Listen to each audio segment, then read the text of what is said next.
wanna show you, and I wanna hold you, till the end of the world I would go to, just to reach you, cause you're worth it. Hey, what's going on, everybody? Welcome to another episode of the Light Skin Perspective Podcast. I'm your host, Kenan Jerome Floyd. And I'm the host, Maurice Mo Grizzly Green. Mo Green has like 5 Facebook accounts because they keep banning him. Yo, they banned me for the last time, and the ban was so bad, I have a backup page that got banned too, and that didn't even do anything. It was just an innocent bystander, so I had to create a third page because I made a joke of saying how all women worship the devil because they love 666, men who make over 6 figures, men who are over 6 feet tall, and men who are over 6 inches. That's all I said. And I said they some evil bitches or some shit like that. and I got blocked for that. I missed that. When did you say that? I said that like maybe 2 weeks ago.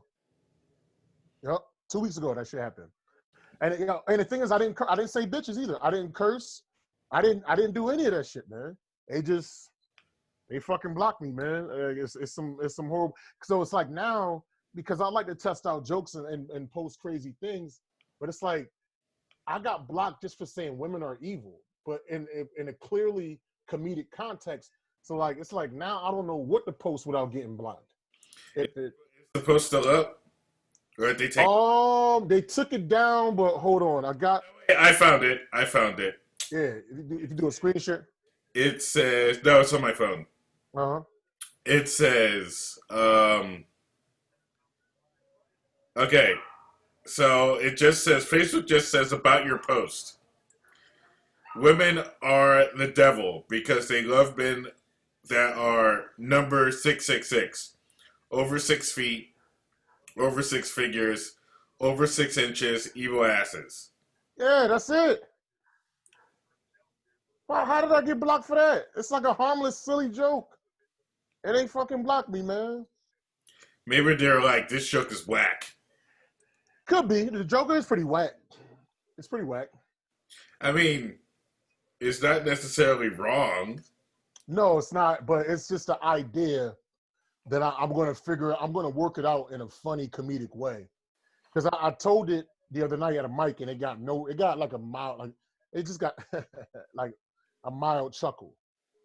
So I'm thinking either I scrap it or it could be a tag to some shit. You know, not an actual joke, but like a part of a bigger joke. I don't know. It doesn't really do anything for me. I mean, if you're gonna go down that road, it has to be worth it. Yeah, no, I agree. Yeah, but yeah, they shut me down, so you know, it's kind of disheartening. But I figured out a loophole because in my backup page, what I do is I make my post there, and then I tag both of my other pages. So it won't let me post to my other pages, but it will let me accept if I'm tagged somewhere else. So I tag myself. That's it. And I've still been pretty active. You know what I mean? It's just that each page has a different audience of friends. You know what I mean? So, hey, whatever.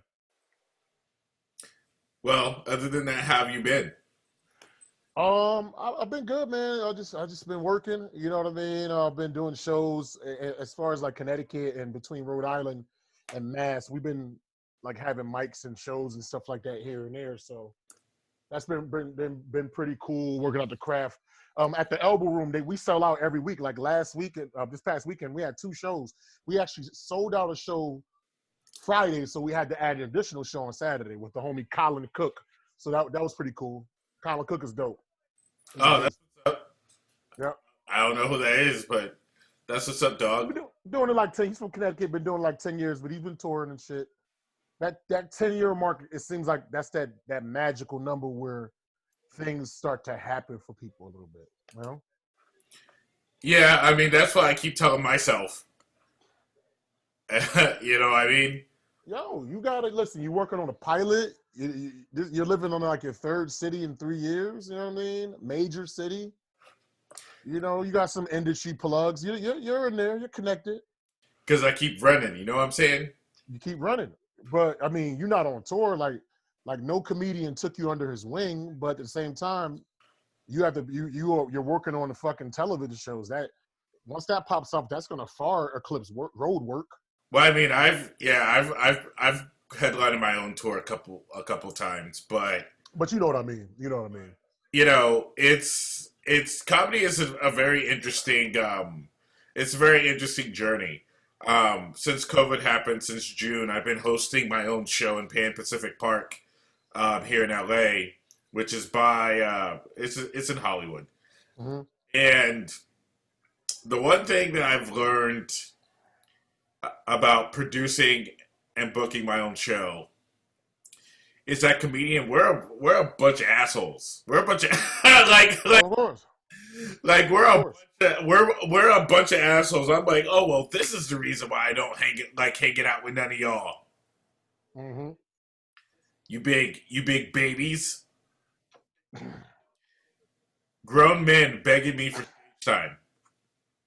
Begging for stage time and being jealous when other people are successful and spreading rumors and saying comedy should be like this, no, it should be like that. This person's doing it the wrong way, man. It's just a lot of that.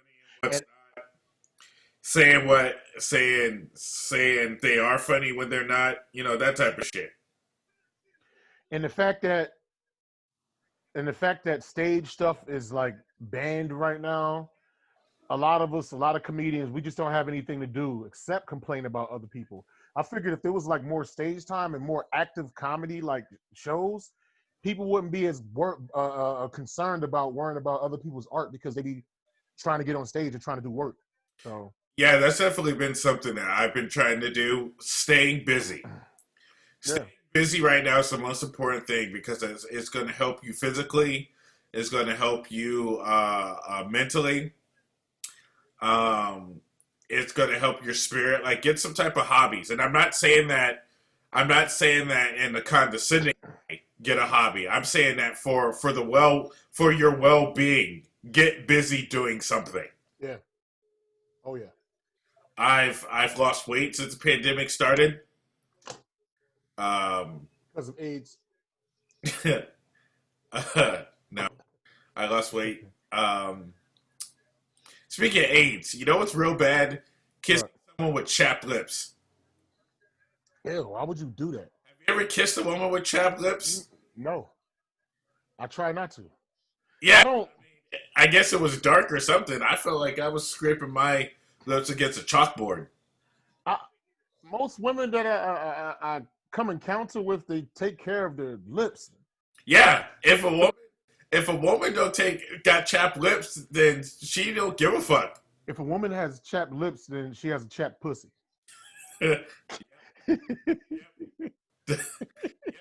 Basically it. Oh my gosh, man. She don't give a fuck.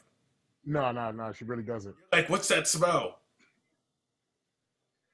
It's your tongue, motherfucker. It's your chapped ass pussy.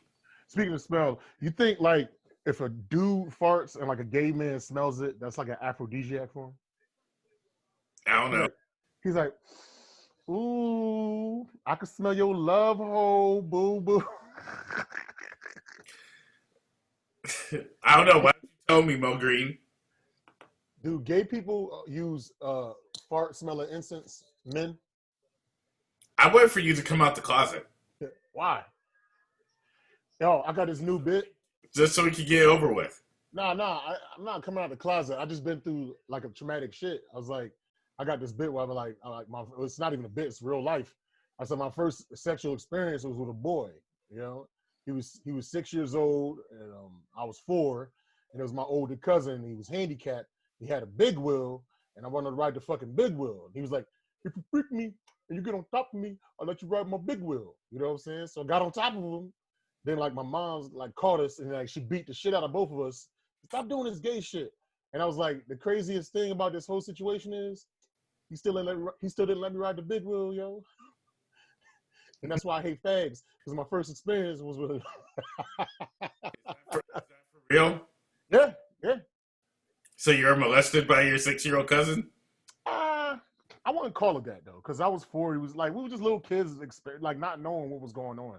But the point I'm trying to make is, when something like that deep happens to you at a young age, it's always going to be on your mind. Now, one thing you could be like, okay, that's what I am and that's what I have to do, or you can fucking make jokes about the shit and constantly make gay jokes. And I just choose the latter.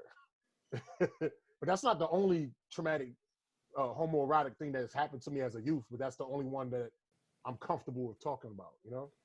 Wow, I don't have anything to say to that. Yeah. So that's that. Because it's very serious. It's serious, but I was a kid. I can't be mad at like a kid doing something to a kid, even if the kid was me. It was just it was a confusing situation, but the thing is, because I went through that, I can in my mind I can say fag and say certain things because I went through some shit like that, which is why I think Tim Dillon is faking about being homosexual, because it gives him the liberty to say more shit. Yeah. But I actually went through some shit though, you know? I'm actually trying to make it in this business, right? I don't know why you keep fucking up I don't know why you keep... Yo, you didn't say it though, I did. I think Tim Dillon is a beast though. I think he's fucking hilarious. I just don't believe him being gay. Is he too masculine of a gay man for you? This is the thing, man. Usually gay people, either A, they got the flamboyancy or a little bit, you know, you can tell they're gay, or they're just really quiet and reserved. He's like too boisterous and too braggadocious and too macho to like also suck dick. Like it doesn't add up. It's like it's a paradox. It doesn't make sense. He's unapologetic about it. And he doesn't talk about it a lot either. He'll mention it. Yeah, it's like the time I was sucking this guy's cock, blah, blah, blah. And then he'll just, like, him being gay is just a footnote of who he is. If I could make an analogy, Tim Dillon is like Omar from The Wire. If you've ever watched The Wire, Omar is the toughest character, the baddest character, one of the most noble, honorable characters in The Wire, has a code and everything. Just so happens he's gay. You know what I mean? Like, and that's what Tim Dillon is. Like, when you look at him, gay is not the first thing you think at all. That's like the 15th or 20th thing that you think. But like most gays, like, yes, I'm gay. Look at me, my flags, and this is what I'm doing, and I'm standing up for my rights, and I'm standing up for genders and pronouns, and this is the bathroom you use, and this, and what's the words that you use, and LGBTQ, elemental P, and these are our things. Yeah, we're going to the parade. I've never heard of Tim Dillon talking about going to the Pride Parade and dancing and voguing and shit. I feel like it's certain things that, as a gay person, that you like. Tim Dillon, the way he acts, like as far as like he's gay, but you can't really tell because he never shows it or whatever. It's like a person, like a black person, or like a really light-skinned black person that you think he's white, but he's really black. You're like, what? You black? What the? I couldn't. Huh? I don't know. What? You sure you black? Yeah, I'm black. He said, yes, of course I'm black. Yeah, definitely. I'm just, my parents are really light-skinned. I don't like talking about these things. That's what Tim Dillon is. You about to delete this whole section? Yep. Shit out of this whole. It's funny because Tim Dillon interviewed Candace Owens. It was actually a pretty good episode, but like a lot of times I feel like she really does not like black folks. It's harsh. Like he was really trying to stand up for us with certain things, or and certain as far as like police brutality and like stuff we're going through. He was really sticking up for us. And Candace was like, no, because it's not represent the majority. A lot of those black people, and George Floyd, he didn't die from a chokehold. He died because he's on fentanyl. Because the way the knee was on the guy's back, there's no way he could have restricted his airflow. I just want to say, he was like, yeah, but the knee didn't help him stay alive, though, right? He's like, no, it didn't, but still, George Floyd is crap. He sucks, and all these guys suck. My husband's white. I'm pregnant. I don't want to. It's weird because she's like mad conservative, but she's pro-life. She's pro-life though, so it's a paradox. So they were butting heads. She's like, I don't feel comfortable with you talking about abortion because of the fact that I'm pregnant. Like, yeah, but I don't care if niggas get killed in the street. Yeah, exactly. I don't know. The thing about people like that is, I mean, let's just be real about it. A lot of black people sometimes feel ostracized in the community, and then when they get when they get older, I mean, that's a form of trauma too for some black people. So what happens is that that trauma turns into hate, and then they try to make that hate into legislation. So what happens is you have those people that choose the sides that are anti-black, and then these people accept me and they agree with me. So now I have a platform where I'm going to call myself helping black people, but I'm really continuing to screw the message of white supremacy.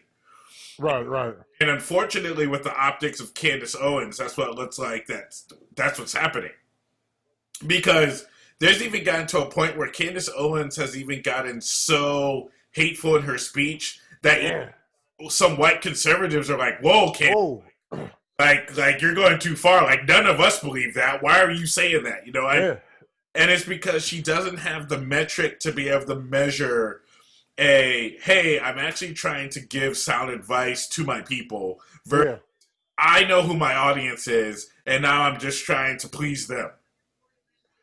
This shit is wild. I mean, I share similar conservative views as her, but it's almost like she just goes out of her way to like speak about like the ills of the black community, which I have no problem with it. But she goes like, because I love Tommy Sotomayor, but even Tommy doesn't go as hard as she does against the black community, man. She's just adamant about that shit. Well, you have to at least be balanced, because the thing about it is that she refuses, with people like that, she refuses to talk about the missteps and misgivings of white people. And that's she knows who her audience is. Like if she woke up like one day and like all of a sudden she like had vitiligo, I think she would be the happiest motherfucker in the history of coons. She's like, oh my God, like my skin is finally going to be white. This is what I've wanted. I prayed to Jesus, who's white, and now my skin is white, my husband's white, but my features of a nigga. She's unrucking. I mean, it's a thing. Yo, like, and I've watched her over the years, like, and I used to always like, listen to a lot of things she had to say. Like, she's a very intelligent, beautiful young woman, but it's like after a while, it's like, God damn, though. Like you could see it in her face. Like Tim would like ask certain questions about the black community and how black people, have certain. He said, I realize I have certain advantages because I'm a white guy. I grew up in Long Island, and I get approved for loans and things like that. Blah blah blah blah blah. It's like, yes, well, why is it in the 30s, black people were so much more successful, and then once the 60s came, something changed all of a sudden, blah, blah, blah, blah, blah. Like, does she not realize that was by design? Like, does she not realize that Tulsa, Oklahoma was bombed, and there were certain racist groups that literally took advantages from our forefathers' mouths and hands so that we could stay subjugated? Like, that we didn't do that shit by ourselves. Did she not realize that like black women were given incentive to fucking kick the men out of their homes? You know what I'm saying? And then we're talking about, that's not even talking about in the 70s with Margaret Sanger and the fucking Planned Parenthood. One thing she did say though, because she's pro-life, is that I think 40 or 50 million black people were killed because of abortion. Like if abortion didn't exist, there would be double the black people in America. Or like a much larger, substantially larger number, but and that's also a result of economic disparities too in our community. Mm-hmm. Well, she was just going hard, and Tim, you gotta watch that episode. Tim was sticking up for us though, big time, and she was just like, ugh. It was disgusting. I was like, Jesus Christ. Yeah, I mean, there's a lot of black people out there that are just fed up with black people. Like it's the weirdest thing I've ever seen in my life, and it's gotten to a point now where I think it's social media is making things worse. I think social media people are getting voices that I don't think should be getting voices, and that's not necessarily like a freedom of speech thing. It's just, I don't know. If you're not helping, then you're hindering. You know what I'm saying? Yeah. That's just like what I saw. You saw the movie, the documentary, The Social Dilemma on Netflix? Yep. For those of you that haven't seen The Social Dilemma on Netflix, basically it's talking about how much influence social media has on society these days. Mm-hmm. And I think it's true. I think it's a 1,000,000% true that a lot of our thoughts are created digitally. Like social media has I think has successfully done inception on us. I believe that. And big time, man. and I used to be angry and stuff all the time. Like I used to really be into the whole, everyone is racist, the world is racist, America is racist, the government's racist, white people are racist, which is true. But I would be angry all the time. You know what I find that's kind of that's interesting considering your background, your religious background, because like Jehovah's Witnesses, it's all about. I mean, even though it's a white run organization, but the whole thing is black and white and mixtures and. Well, to be fair with you, Jehovah's Witnesses, their policies are anti-black. Yeah, oh yeah. And what it is it's that whole notion of I don't see color and we're all the same notion. Yep. And it's easy for people to say we don't see color. It's easy for people to say we don't see color and we're all a part of the human race to erase the culture of those that they find less favorable. Like it's not a coincidence that certain Black American customs are forbidden in the Jehovah's Witnesses. Mm. You know what I mean? Give me an example. Well, like for example, no one's allowed to listen to rap music. Like they've. Oh yeah. They mention rap music specifically by saying this is music that is inappropriate. Or if there's a certain like tradition, like a custom, like whatever pop, like maybe it was baggy pants at one point, but then it was like skinny jeans. I remember back in when I used to study back in like '94, I used to have braids. They made me take they didn't make me, but they pressured me to take my braids out. If you have those braids, you can't give a talk. So I had this big ass box while giving a talk, like 3 years after the box was out of style. Well, in some cases, they've made women who had braids try to take. Oh, really? Yeah. So and that's not necessarily like a written rule, but some people take what they feel is the rules and then they extend it into other areas. So it gives them the excuse to practice anti-blackness. Yeah. Through what they think is the holy law. So that's why I'm saying sometimes people have to be careful when they start going into that territory of we're all the same, because we're not. So do you think that's where you started to develop your resentment against white society, seeing it from that lens when you were within?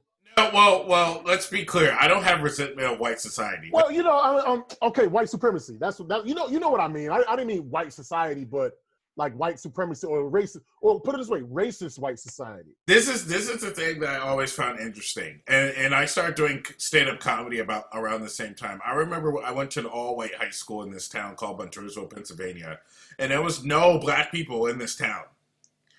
And a lot of these people that went to my school, they were either like wealthy or they were poor. My family was kind of like middle class, upper middle class, maybe a little bit. We lived in a cul-de-sac, you know what I'm saying? So my parents never taught me about the concept of racism, which is interesting considering my parents were involved in civil rights. And they're from fucking Alabama.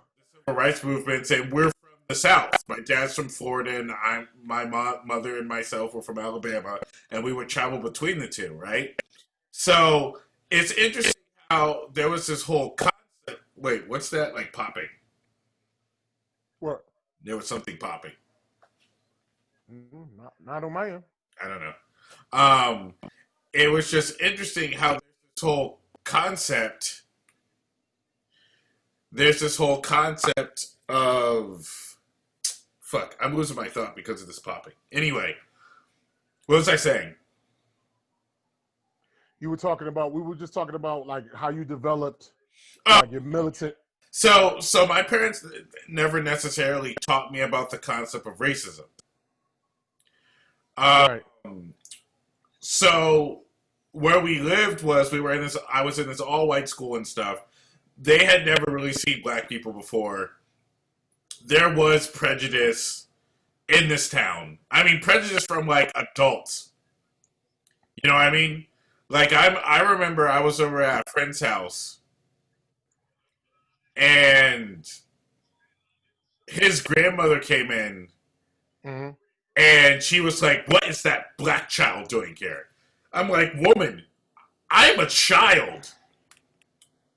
You're an 80-year-old woman. Like, you've lived through 2 world wars. You lived through a what the fuck is that popping? Are you playing I something? don't know. Are you playing something? No, All right, hold on. I'm literally not doing anything.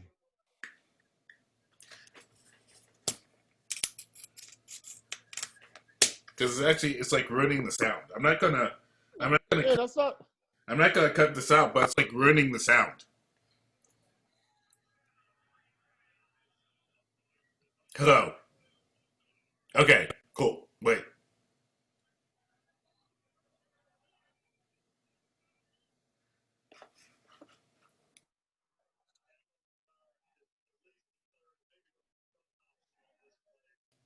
Good.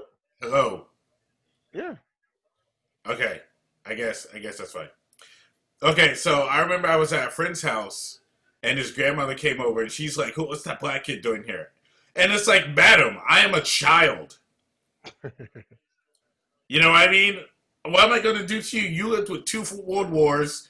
You lived through like the Spanish flu. You lived through the Right. Reaganomics. You lived through the civil rights. You've lived through life. You've lived life. This is the 90s. And you're gonna come in and act like I don't belong? Like what the who what? So that was basically like my first introduction. I remember specifically in second grade I had a bunch of friends, and then in third grade I did not. You know what I mean? Mm-hmm. So it's this whole concept of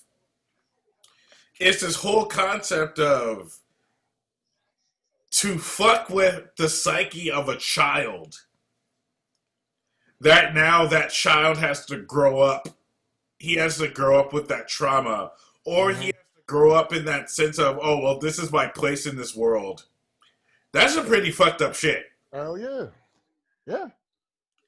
That's pretty fucked up, because the thing about it is, as long as you're in that environment and you're in school and you're with children who's being influenced by their parents to be racist, it's like you have 12 years of that you have to go. Yeah. You know what I mean? So 12 years, a quarter of your life, and then you get out into the real world, and you're living, and you see people saying racist shit and all that stuff, and then they want to tell you, well, you need to get over it. Hmm. And it's like, well, why don't you get over black people existing? Like you're literally teaching your, and that's where it is for me. It's like you're teaching your children. You know what I mean? Like they're not naturally getting to this. They're not naturally getting to this thinking themselves. They're being taught this by adults. You know what I mean? Mm-hmm. So when you hear, young black kids getting a larger sentence than white kids, or you hear police officers shooting black children, or whatever, and then people say, "Oh no, it's just a coincidence," or that black kid. No, it's literally people don't think that these black children are human enough to stay alive. Yep. And I'm saying that from personal experience. I'm a little kid that wore sweaters and I had big glasses and shit like that. I had dreams and shit. You know what I mean? Your glasses still big. Yep, my glasses are still big. I need new ones. You gotta get those big ass glasses like Robert De Niro had in fucking Goodfellas. Those glasses that the Italians wear. Yeah. Age. Yep. You need them shits. But you get what I'm saying though, right? Yeah, definitely. Definitely, man.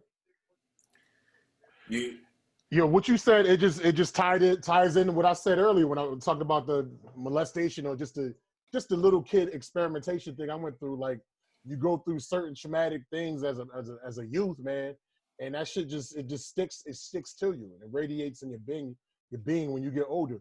You became militant. I became homosexual. It's just, the way the cookie crumbles. And it's weird because I don't think I've become militant. I think it's just one of those things where it's like my eyes are open to certain my eyes are just open to certain habits that people have. Mm-hmm. It's like when a person goes, some people, they know not to walk down a dark alley by themselves for a reason. Right. You know what I mean? So yeah, that's my 2 cents. But I've been watching a lot of TV lately. It's been keeping me. What you been watching, man? I watched Cobra Kai again. Dope. I need to. If you're a Karate Kid fan, you'll love that shit. I'm going to cut you off, but I just watched it again. Season 3 is coming out January 8th, man. There's so many Easter eggs in that shit, man. Like, there's this whole community on YouTube that just break down everything. I fucking love it. It's awesome, man. So you'll recommend? Yeah. If you're a Karate Kid fan, you'll love it, man. And you don't even have to like watch the original Karate Kids to appreciate Cobra Kai because they've written it in such a way that the new casual viewer can still enjoy it. Like, the story stands on its own without the backstory. Have you did you see the next Karate Kid with Hilary Swank? I didn't see it enough to really appreciate it. I didn't see it enough to really appreciate. Like, it's all about part 1 and part 2. Karate Kid 3, I gotta watch it more with a guy Terry Silver. Terry Silver is the actual guy that he's the billionaire behind Cobra Kai. He's the one that bought the dojos and shit like that. And him and Kreese, like the main older bad guy, the main sensei for Cobra Kai, they were actual war buddies. Now, a lot of people theorize that if you don't know about Karate Kid Part 2, Sato, which is Mr. Miyagi, used to be his best friend, and then Miyagi left because he stole his girl, and Miyagi didn't want to kill him, so he left to America. Sato used to train American soldiers. You know what I mean? And they theorized that Sato possibly trained Kreese and Terry Silver, and that Miyagi-Do and Cobra Kai actually started out as one thing, but Mr. Miyagi, he didn't like the violent, aggressive nature of it, so he changed it into a defensive type of style of fighting. So actually, Cobra Kai and Miyagi-Do, they actually represent a yin and yang. That's why they keep coming back. That's why they keep meeting back with each other. That's just one theory. But they go deep with it. This shit is fucking dope. You know? Yeah, I need to check out all the. Yeah. I need to do a Karate Kids marathon. Yeah, man. Since we're going to lockdown, I'm going to have to watch all. And the episodes are only 25, 30 minutes though, so you could binge watch it like fast, man. And then watch Cobra Kai on Netflix. Yeah, yep. I've been. What do you? My bad, I didn't mean to take over. What were you watching? What have you been checking out? I'm watching a few things today. I just started watching the show on Netflix called The Queen's Gambit. I tried. How's it?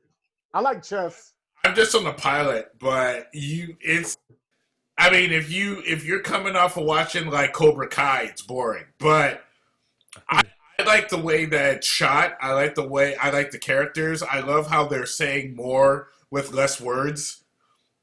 Because a lot of shows they try to exposition the fuck out of you so you understand what's going on. Queen's Gambit, they show you what's going on, which I love. I love that style of filmmaking. So I'm going to keep watching the Queen's Gambit. I also have Disney Plus, and I've been keeping up with season 2 of The Mandalorian. It started? It came back? Yeah. Really? We're on episode 5 now. Oh, they don't drop it all at once? No, they drop it every Friday. Oh, I got my PlayStation on right here. I'm about to cue this bitch up right now. Season 2 has been out since October 30th. I didn't even, nobody's been, you know what's funny? Nobody's been talking about it. I mean, and that shit is the shit. It's good. The Mandalorian's good. Yo, anything that Jon Favreau touches is gold, period. Well, except for the remake of The Lion King, but you know. Oh, okay. I didn't watch that. So. But I met Jon Favreau. How was he? He's a cool guy. I mean, we didn't really talk because I was to help. But did you do like the classic black thing, like when a black artist meets somebody that's successul, and you be like, "Yo, put me on, man." Yo, oh shit, oh. No, oh, like, yo, it's Jay. Nah, not that nigga. I'm talking about the artist. He's like, yo, you know what I'm saying? I'm just out here trying to get it just like you is, man. You feel me? Like, put me on, man. Put me in a movie or something, like, or read this script. You feel me? I worked on Give him a business card. I worked on 3 Jon Favreau productions. So did you tell him that? No. You didn't tell him. No thanks. Why you didn't tell him, yo? I don't know. Oh man, Kenan, I'm so glad you told me. I was looking for something different to watch, man. Yeah. I'm so glad you told me this came back on. I'm about to cry. Mandalorian's pretty dope. Fire! It's fire. I've been watching. I watched The Boys. Huh? The Boys. Yeah, I watched season 2. I watch both of them. It's dope. I like it because it's like superheroes that are fucking assholes. I love it. I love exactly how they would be.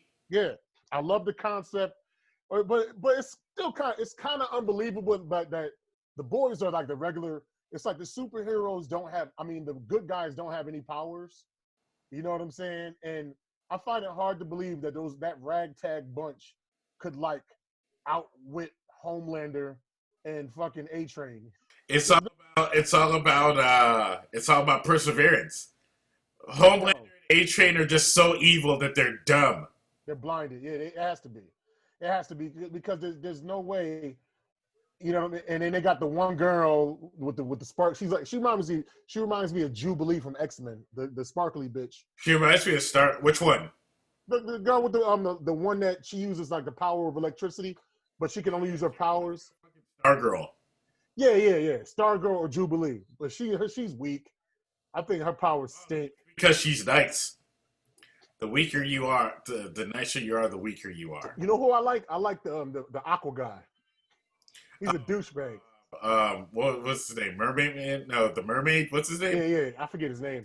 Or something like the deep. Because I like how he started off as this asshole, and I genuinely feel like he's trying to change his life, but he only wants to do it because he wants to get back into the group. Because that's all they know. Like as superheroes, they're raised like from birth to be superheroes. So that's why they always wear their outfits. That's the only thing they know. So if you take that away from them, it's like a spoiled rich kid. You take away a spoiled rich kid's riches and his fucking notoriety, they don't know what to do or how to live. You know what I'm saying? So I dig it. I fucks with it. I think it's dope. I watched the Fresh Prince of Bel-Air reunion. Oh, how was that? Yo, Waterworks, baby. Word? Yeah, I was crying. Because they did the Uncle Phil tribute and all. Yeah. I was crying at that. They brought back OG Aunt Viv. I know, I saw that. He apologized. Yo. What was Will's explanation for being an asshole to her? This is what he said. He was like, yo, I was 21. I didn't know. I was immature, know what I'm saying? And Aunt Viv, she was like, you took everything from me, Will. Yeah, I saw that part. She's like, I had a kid. Do you not understand? She was like, I wasn't trying to be an asshole. She was like, yo, I was pregnant was pregnant and I was trying to make it work, and I said to you, I said, "Yo, we all need to get paid," and you said, "What did you say, William? William, what did you say?" She read him for filth. Like she's like, "What did you say, William?" No, you told me. What did you say, William?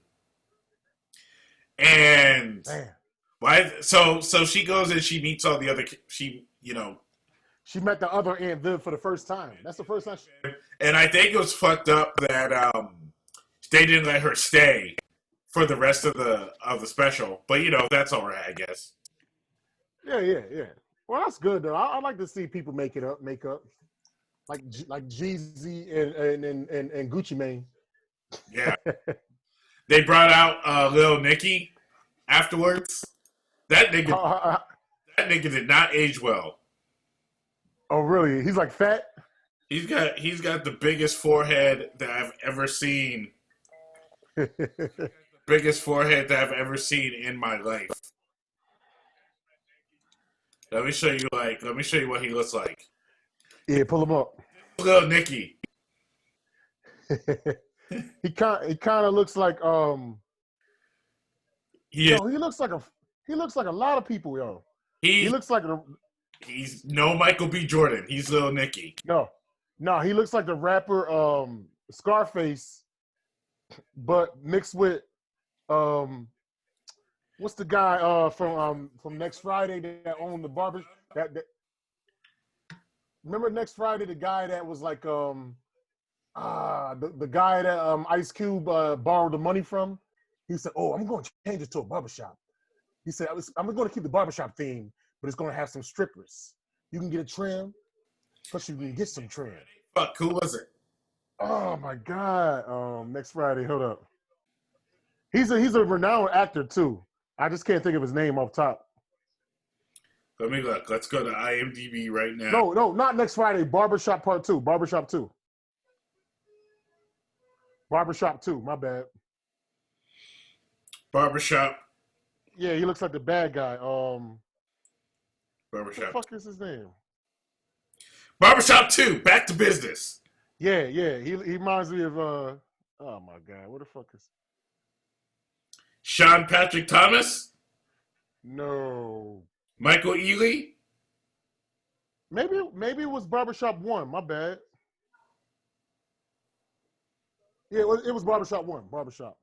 All right, let me go to Part 1. My bad. I'm fucking up on my references here. It was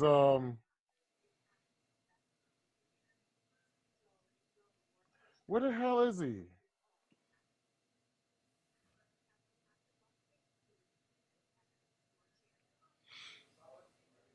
Barbershop. Okay, Anthony Anderson. No. Eve. No. Okay. No. Maybe is it Keith David? Yes. He doesn't look like no Keith David. No, I say he's like Keith David mixed with Scarface, the rapper. he's like a combination of both of them.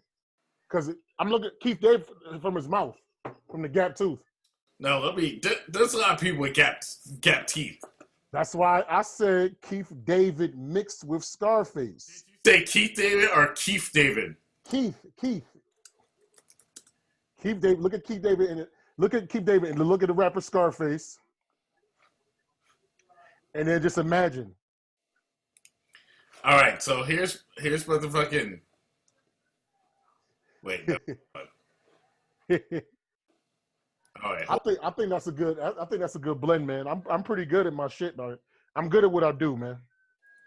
All right, let's see this real quick. Let's see Keith David.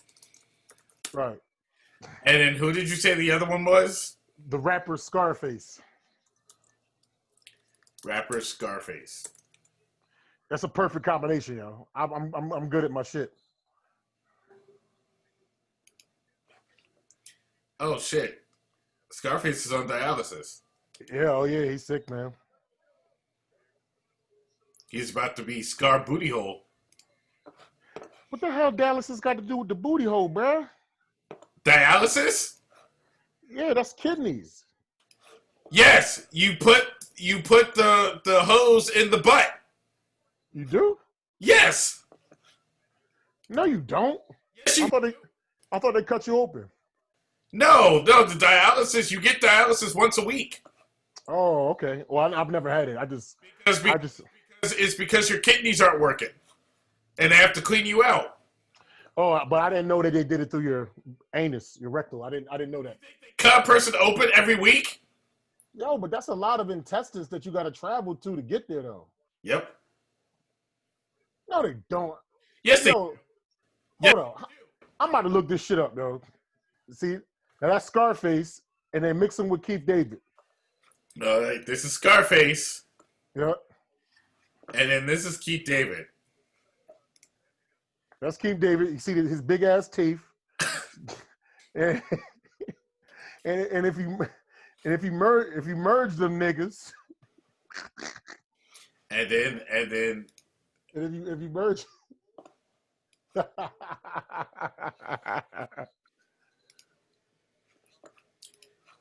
I don't care what you say. That's funny. Yeah. There you go. Oh God. You gotta admit that's pretty good, man. All right, now we're gonna figure out how do you do dialysis. Yep, we're gonna figure that shit out right now. I'm looking it up right now.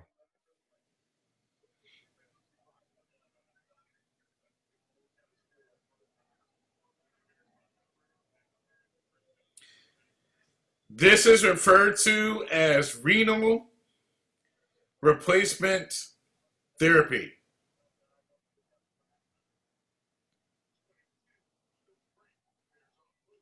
It's not through your It's not through your rectum either, yo.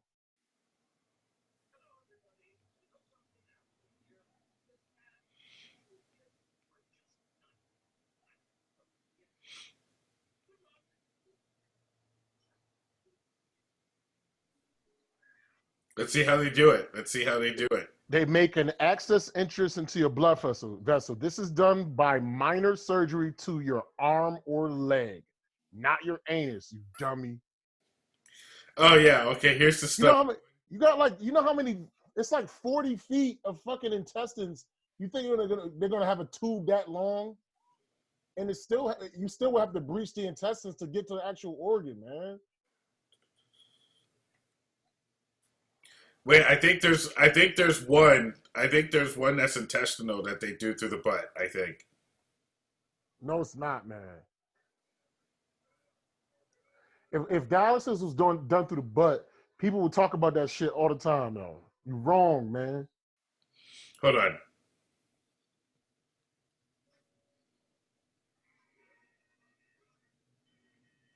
Sometimes access is made by joining an artery to a vein under your skin to make a bigger blood vessel called a fistula.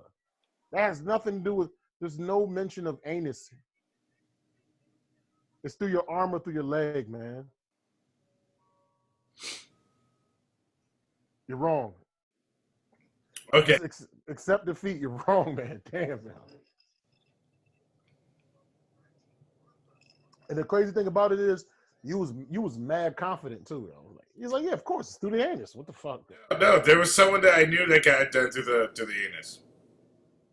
Man, maybe there's the whole different ways. Maybe it was a different procedure. Maybe they also got dialysis and also possibly, yeah, possibly. But there's someone that I knew, and I'm sure in the comment section someone's probably gonna say whether it's sure or not. Yo, you ain't no shit, nigga. You wrong, bro. But what else have you watched? I watched that. I'm trying to think of what else was I watching.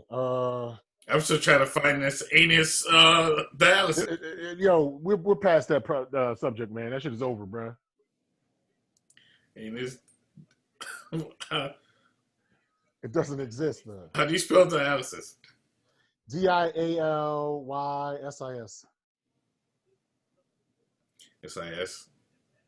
It doesn't even come up in Google. Okay, you're right. Because it doesn't exist. Shut up. Fuck. If you said colonoscopy, then I'm like, okay, yeah, right. That's what you're probably thinking about. You dunce. But did you watch the? Hold on.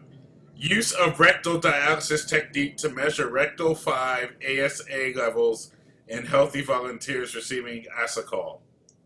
Maybe that's what you saw. Yeah, well, I didn't see it. It's what someone. No, I mean, no. I mean, maybe that's what you heard. Yeah. Yeah. Well, fuck all this doodoo. So there's a rectal dialysis technique. It's not Okay. popular as regular dialysis, but anyway. I'll give you that. So go ahead.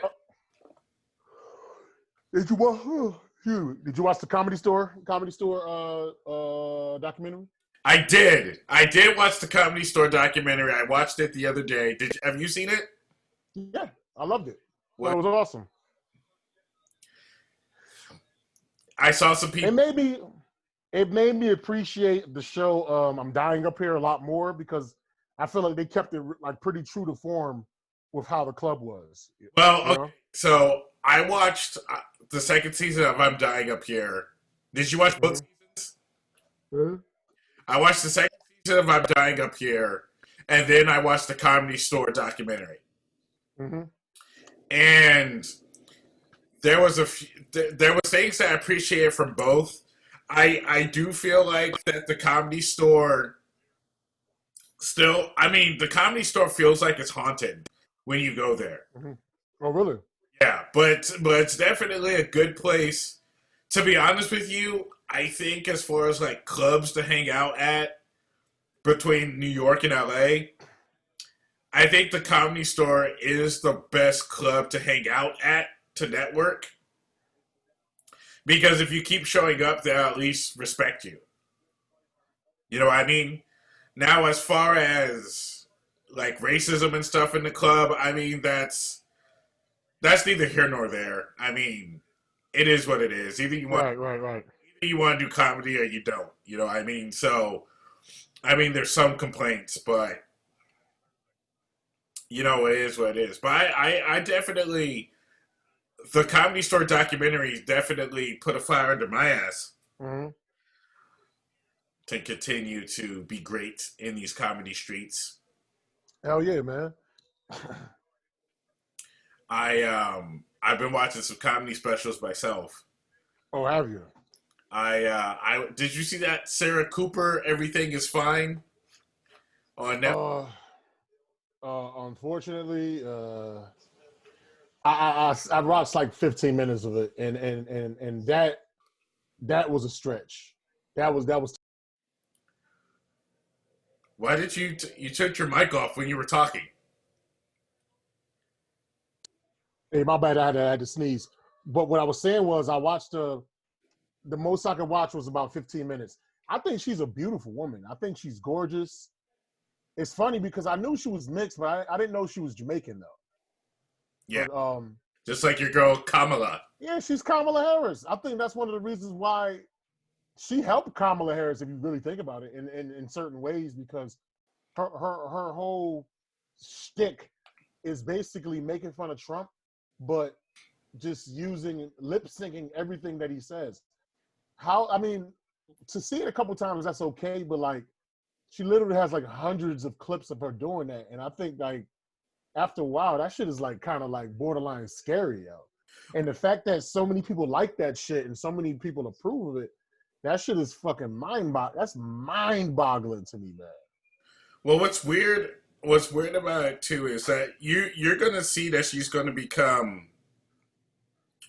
She's beautiful though.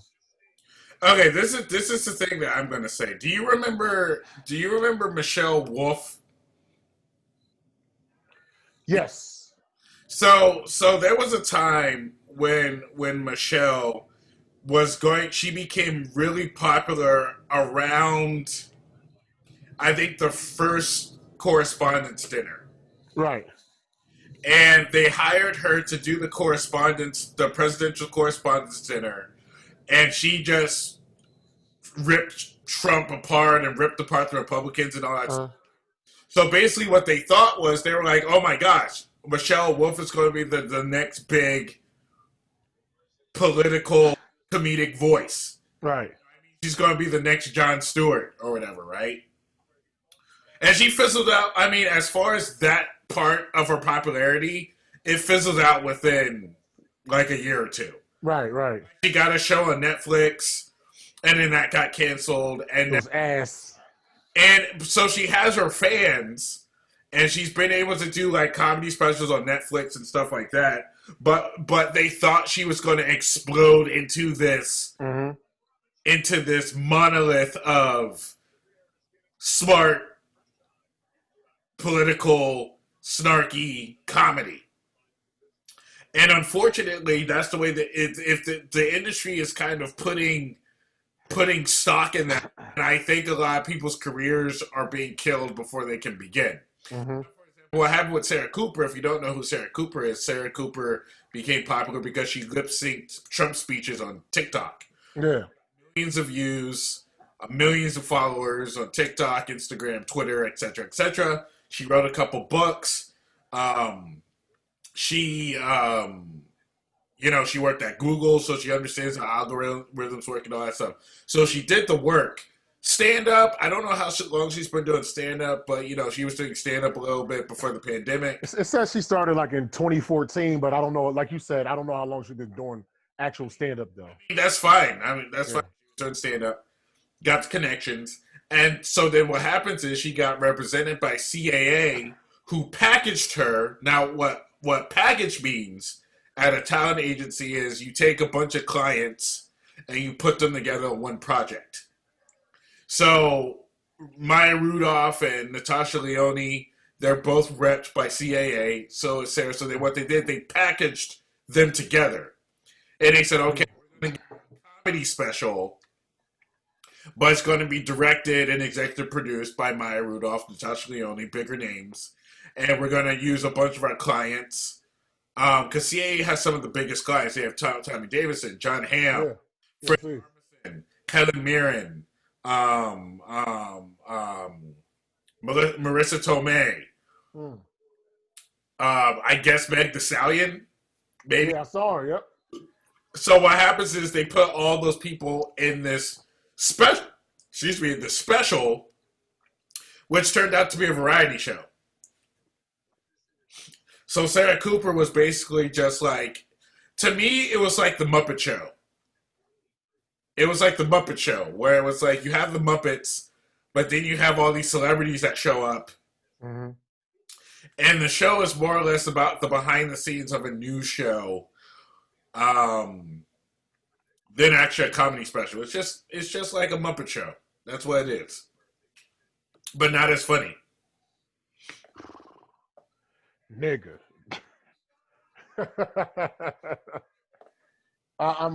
This is my thing. Obviously, like she's a leftist. She's not a Trump fan. Like she does all the lip syncing stuff because it's jabs at Trump. Like he's an idiot or whatever. But this is my thing, man. If you really, really, really dislike somebody, why would you obsess over them and listen to almost every single thing they say and cut up so much of their shit and then act like you are them saying it and then make a living off of pretending to be that person? Like that doesn't make any sense to me. You know what I mean? If you hate somebody, like it's like fuck you, whatever, or I make a couple jokes, keep it moving. But it's like a weird, like a thin line between love or hate, like scary obsession. Like it doesn't make, and I think Trump is hilarious. He's fucking funny. And she's like capitalizing off of his humor, but she's doing it to throw jabs at him. But it doesn't make sense to me. That's like if like Jerry Seinfeld fucking looked up old like clips from Hitler and just like lip synced everything Hitler said. And they made money off of it, you know? What's gonna happen is when Trump retires, he's gonna be able to say, I made a lot of motherfuckers rich. Yo. While I was president. Yo. Now that Trump is out of office pretty much, like all those people that bash on him, I think like Jonathan Daly, Trevor Noah, all those people that basically continuously bash on him, they ain't gonna have no fucking material because that's the only thing that they wrote for the past 4 or 5 years, and now he's not here. He's not going to be a subject of topic anymore. Fine. They have writers. No, they'll be good. You know, they'll be fine, but You know what I mean? That was like their bread and butter, the main thing they were relying on. What are they going to do when all of his clips get old? What is Sarah Cooper going to do when she can't get any new sound bites from Trump? Probably make snow angels in her money. Or if things really get fucked up for her, she could join OnlyFans.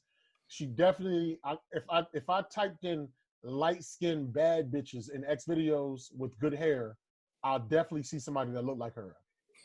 So she has a future with either Reality Kings, Bang Brothers, or Black Patrol. Black Patrol is the worst. I love it. Black Patrol is literally the worst. I like it. For those of you that don't know what Black Patrol is, basically they're taking advantage of the Black Lives Matter movement, and they're making us guilty about jerking off because it's two white female police officers that are arresting black men with dreads and fucking them on camera. They be patting them down. She's like, "What you got in there? Is that a concealed weapon? Let me pull out your weapon." And then they pull down their sweatpants. Yeah, and these gray sweatpants. They're like, "Ooh, you're armed and dangerous." Or sometimes they'll bend over, like she'll spread her ass. She's like, "Eat my ass now. Sniff it." And her name, the one that I like the most is two main chicks. It's Jocelyn Jane. She's the tall blonde one, the tall big blonde chick. And there's Maggie Green. Maggie Green has a neck that's like huge. She got big boobs, but she got like a big ass neck. I don't like Maggie Green because her neck is like this. But Jocelyn Jane, she reminds me of my old boss when I used to drive trucks that I smashed a couple times. She's big, she's goofy, she's white, and she's butchy, and I love it. Yeah. So I don't know. The Sarah Cooper thing, it wasn't that good. It's No. How many writers the Sarah Cooper special had? How many? 12. Damn. 12 writers. Is that a lot for one show? Yes! What's Nigga, for one episode? So she was so trash that they needed a cadre of writers. Nigga, I write all of my stuff by myself. Yo, because not only are you gay like Tyler Perry, you have his work ethic. Shut up, you're gay. I just keep trashing like powerful names in Hollywood to assure that you would never be successful.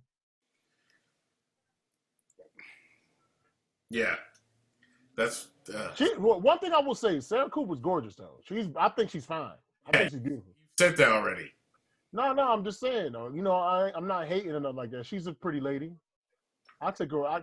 She's good enough for a date. The thing that makes me upset about when stuff like this gets greenlit and released is I'm like, nigga, I pitched you a show and you said you didn't get it or you didn't like it or whatever. You're like, this is funny, but I don't understand why does You know why?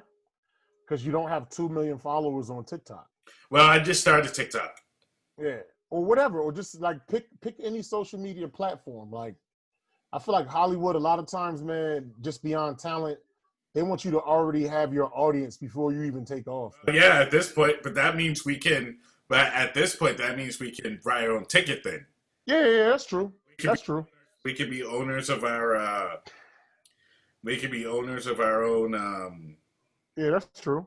Of our own destiny. So far on TikTok, I have a video that just got 80,000 views. Really?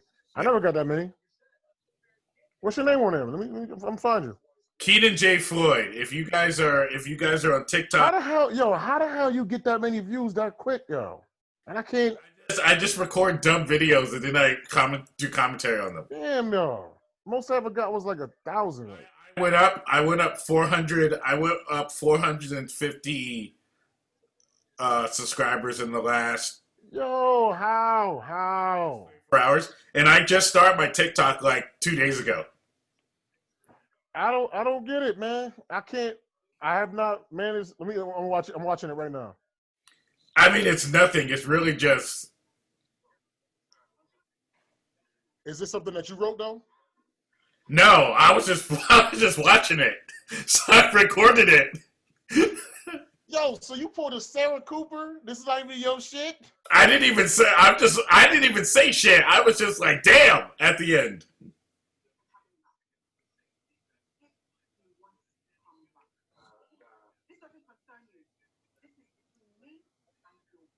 You got mad comments too. Yeah, I know. I got. Yo, you even do shit. How the hell you get this? Yo, this is mad unfair, yo. Yo, here I am. Yo, I'm about to add you right now. Here I am. I'm making videos. I'm cutting shit. I'm cutting up my comedy. I'm typing in words and shit so you could hear what you could read what I'm saying. I'm doing all this shit.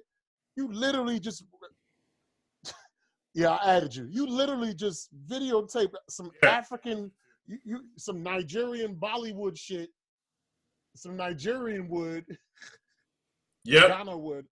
That's all you, and that's it. And you got fucking, yo, dude. And within the last like 24 hours, I went up 400 and something followers. Dude, I only got 61 followers. I had like 15 followers. My biggest view has 266 votes, and it's just me cutting up a video of Biden saying that Kamala Harris ain't black. You ain't black. You ain't black. You ain't black. That's all I said. And that one, I thought that was going to be the one. 266 views. That's it. It's the out.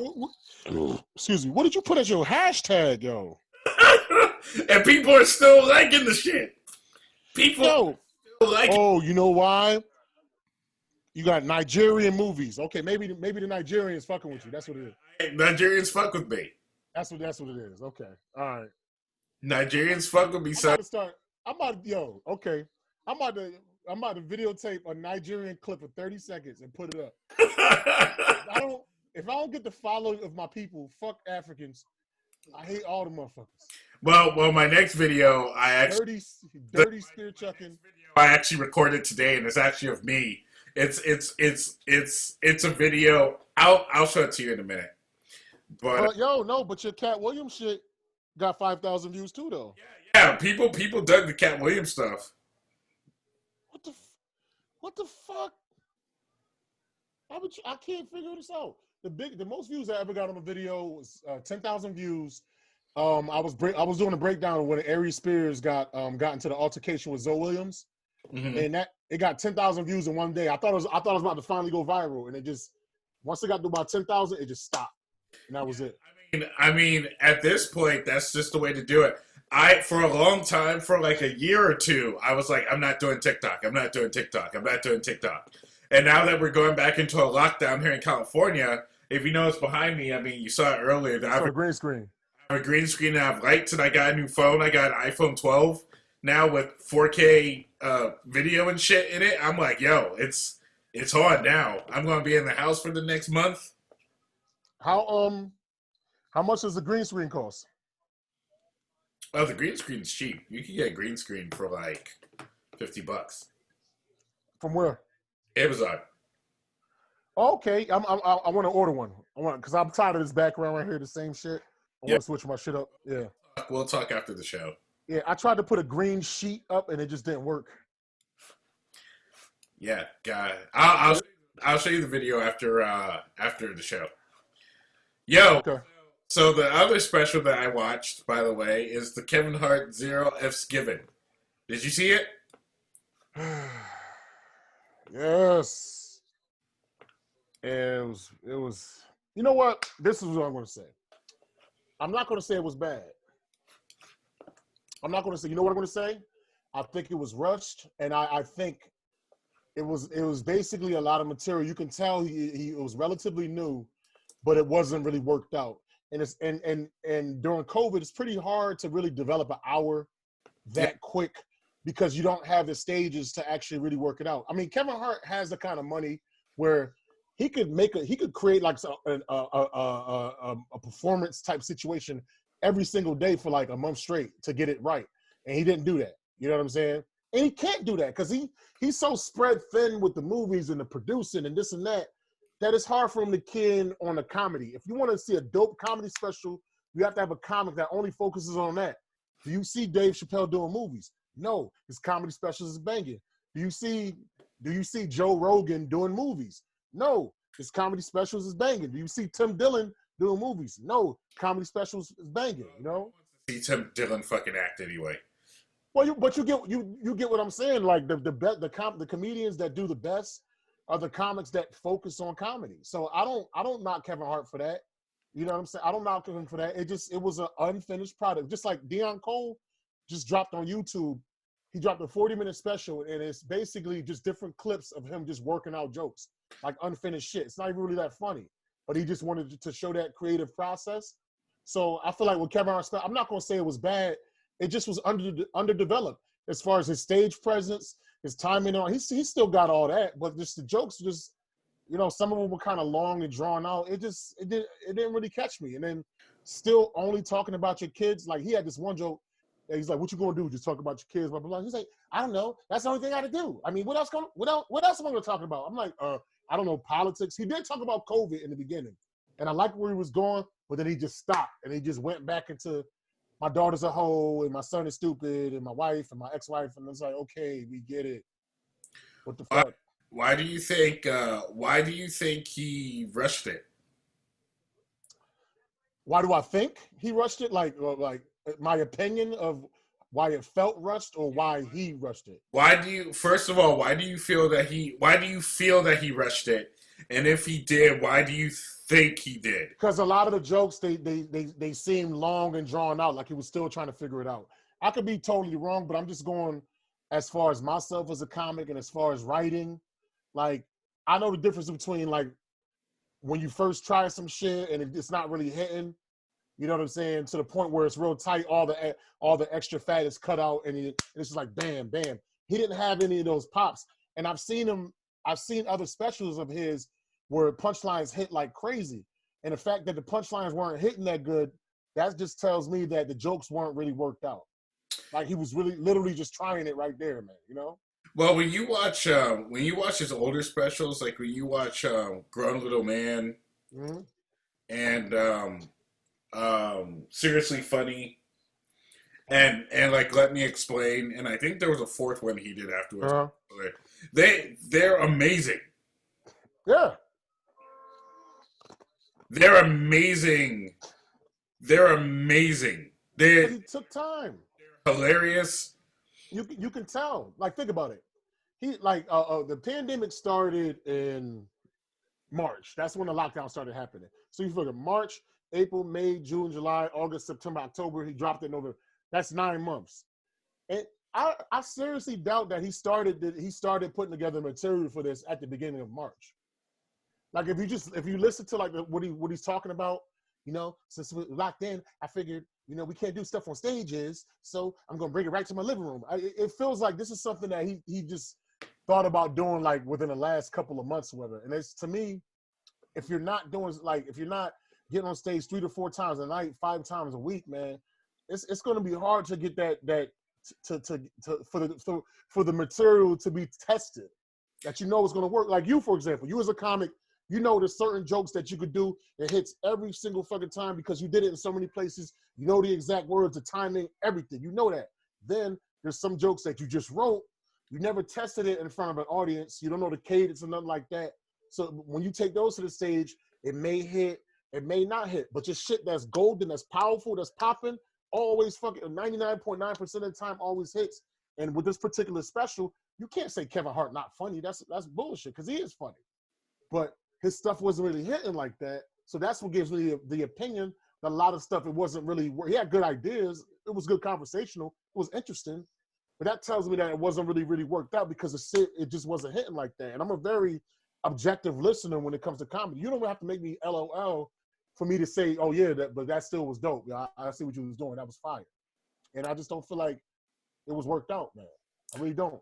The thing that kind of threw me off was that he knew when his jokes were weak because he kept repeating the punchline. Yeah, exactly. When no one would laugh, he would say, "Fuck y'all, that's a funny joke," and then he would move on. Yeah. And yep, yeah. Some of the jokes did sound open micer-ish, But I mean, look, I'm just gonna say it wasn't a good special. But I don't. I love Kevin Hart. I Yeah, of course. How could you not? You know. There's specials of his that I watch all the time. I love his work ethic. I've met him a couple times. He's a very nice person as well. So what I find interesting is the argument amongst comedians. Mm-hmm.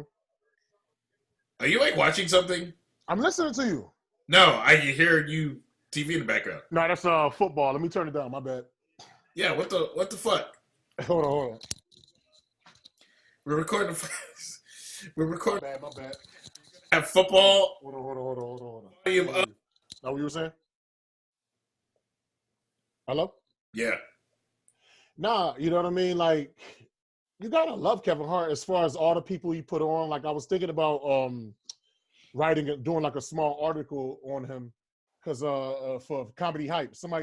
One of my buddies that works for Comedy Hype, he asked me to. They said they need writers. Oh, word.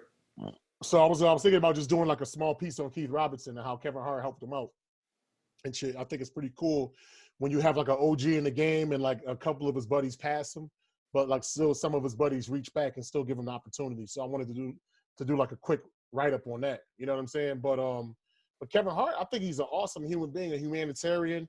I think he's funny. I just think that this particular one was rushed. You know what I mean? I'm not going to say he's whack. I feel like what he did on that special, if he did that same material for, you know what I mean, for like the next like 5 or 6 months or whatever, like consistently, and then like re-dropped it, like I feel like he should have waited until March.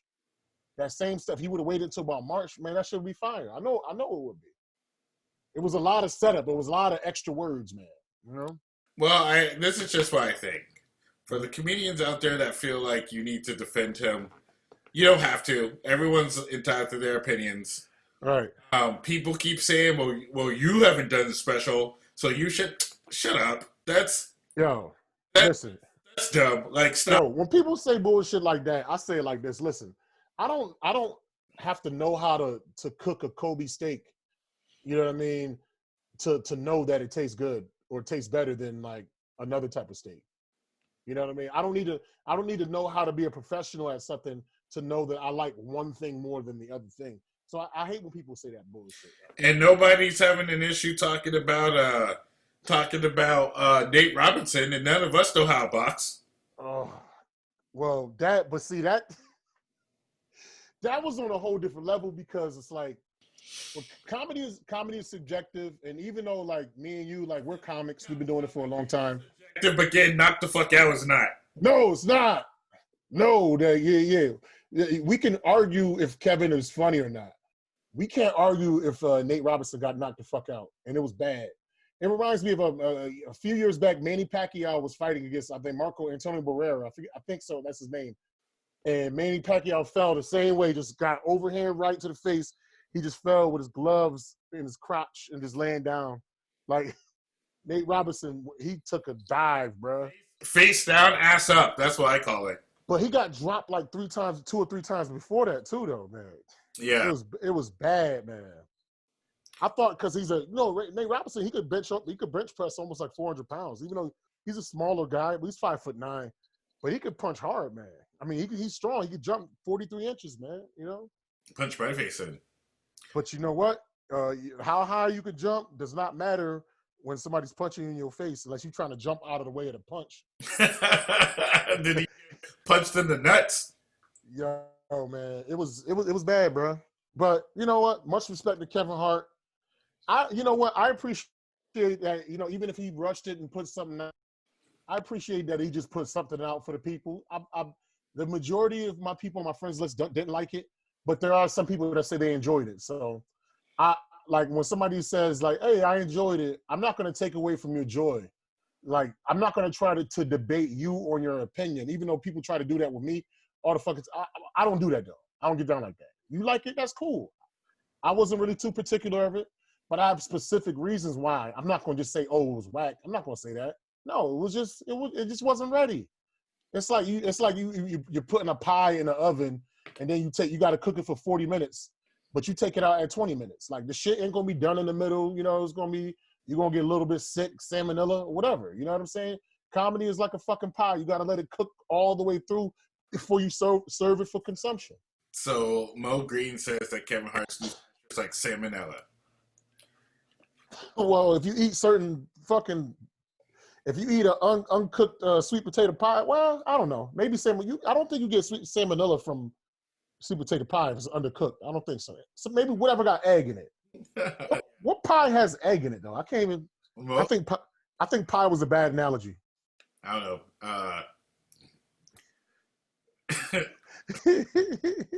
I can't think of anything right now. You remember the rapper Domino? Yeah. He had a song Sweet Potato Pie. I'm all messed up and I don't know why. Feeling kind of freaky and that's no lie. Now I don't need a chick that's proper and fly. So break me off a piece of that sweet potato pie. I'm all messed up and I don't know why. Feeling kind of freaky and that's no lie. Now I need a chick that's proper and fly. So break me off a piece of that sweet potato pie. The fellas want to have a barbecue tonight. They say it's going on around 5. Say there's going to have plenty Daisy Dukes. And they say it's going to be... Everybody, all the rappers back then, like from the West Coast, they all sounded like Snoop Dogg. Double G. The ghetto jam is about to slam with some help from a diggity D. 1, 2, 3. Remember that song? Saturday morning, just waking up with the hangover, smelling like a fuck. Still can't remember, so I'm still kind of faded. Now I'm closed my eyes and thank God that I made it. Oh my God, Bo! It's always a pleasure to fuck around with you. Of course, man. We got to do this again sometime this year. Yeah, we sure do. Yo, what's it like? Episode 18, I think. What? I think so. We should be on episode 100 by now, but Yeah, we could have been. But you know what? Listen, we still doing it. We might not do it as often, but we giving you some shit. We kept it current. We talked about what was going on. We didn't even talk about the election, but what the fuck? That's dead. Biden won, so. Biden won. I mean, the way this news cycle works too, if you don't hop on a story within 3 days, that shit is dead anyway, so. Yeah. That's old news. Like, we're talking about lockdowns and Kevin Hart's wax special. And Sarah Cooper. We're going to have some shit to watch while we're all in the house for a month. Yeah. Mandalorian. About to watch The Mandalorian. Watch Cobra Kai. Watch The Queen's Gambit. I'm going to watch Queen's Gambit. I'm going to watch that. Cobra Kai. Yo, I tried watching Umbrella Academy. It just does not do it for me. Have you seen the show Woke on Hulu? I watched it a little bit, but I got the whole I'm black and I'm woke and he's like saying like the racial undertone. I couldn't do it, man. That it looked like something that I would write, and I was insulted. Yo, I could not do it. That shit was so fucking corny. Like trying to watch that shit, it was like watching black. It was like Black as Fuck. It reminded me of that. It's like we just had that corny vibe, yo. Black. You don't have to tell us you're black. Yeah, man. Listen, I'm woke, and this is who I am, and like this the over. And I like that actor, that guy, because he reminds me of the man. He reminds me of Jay Farrow a little bit. Winston, from the guy from New Girl. Never watched New Girl. But the guy, well, you know what the fuck I'm talking about. The main actor. He looks like Jay Farrow, but I think he's pretty funny. He's a stand-up. He's a stand-up comic too. Oh. I mean, back in the day, before he blew up, he did a parody to Trinidad James. He looked just like that motherfucker. That was funny. But yeah, so fuck that show. Fuck the Umbrella Academy's ass. Mandalorian, I'm happy as hell. Like, you gave me something to watch. I got a doctor's appointment tomorrow, so I got to get my blood tested and all this shit. I might have AIDS. Who knows, man? Pray for me. AIDS or diabetes. Yo, so if you want to follow us, tell them where to follow you, Mo Green. You can follow me, comedian Mo Green on my face, comedian Mo Green on my Instagram. Hold up, I want to give my TikTok is Maurice Green 067. I don't know where the 067 came from, but that's my TikTok. My Twitter is Perfect1, PERFEK1. I need to make everything universal. I know this. Shut the fuck up. My Facebook is comedian Mo Green, but the main thing is just my Instagram, comedian Mo M-O Green. There you go. And you can follow me on TikTok, Twitter, and Instagram at Kenan J. Floyd, Kenan, J to the Floyd, as in pink. Thank you so much for checking out this episode. Also, Kenan Floyd has an OnlyFans. It's KLDSN.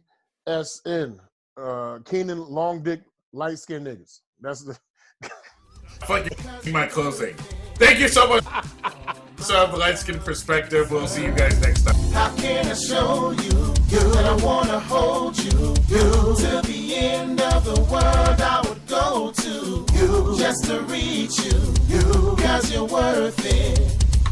All my love you deserve. Hey, let's make a date. Be at your doorstep 8:30. Wear the dress that caress your waist. Matching necklace, it has me breathless. City steam for some comedy. Spin to the rust for some poetry. Hip tie same for the martinis. There's so much to do, my boo and the beat. Black guy style, we can vibe the jazz. Drinks on me, don't bring no cash. You don't have to ask, you deserve. It's all for you. You are worth how much worth? Let me describe your diamond raindrops from the sky in my arms.